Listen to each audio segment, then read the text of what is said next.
That is why the book of 1 Timothy chapter 3 and the verse is 1 is very clear about this particular thing.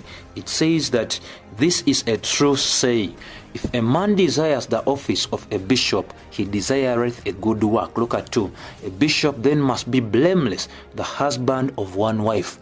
The scripture talks about the husband of one wife. It does not talk about the wife of one husband.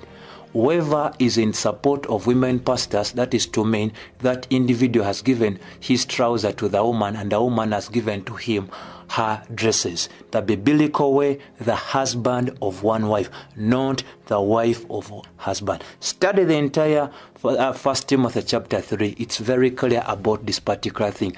And the Bible actually adds in chapter 3 verses chapter 3:14, it says, "These things I write unto you, hoping to come unto you shortly. But if I tarry long, you may know how you ought to behave yourself in the house of God, which is the church of the living God, the pillar and the ground of truth." That's the Bible teaching. The church belongeth unto God. Acts 20:28, because it is him who purchased it with his own blood. And another thing, whatever that is done in the church, remember, one of the attributes of God is omniscient, is omnipresent. He knows all things and is everywhere. That is to tell you that everything that happens in his church, he watches and he knows. So I want to reassure you that since the church does not belong to the man or the woman, therefore we should obey the owner of the church. Scriptures restrict women in the position of pastoralship, in the position of teaching the word to men.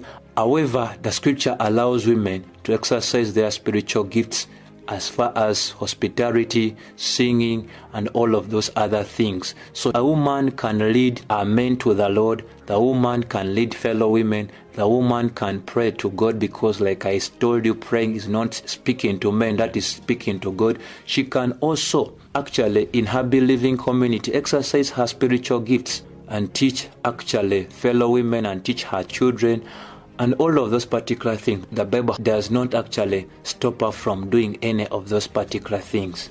So I cannot go beyond this point, but I believe the major thing that we needed to cover under this, we have covered them. We have covered them, and I pray that the Lord helps you onto this. I know it is not an easy thing because of the culture of today, because of how the mainstream church has welcomed a lot of falsehood, and because of so many unbiblical things that now have been made to appear normative. But the main thing I would say to you is to go back to the scriptures. We don't have any other writing other than that we have in the scriptures. So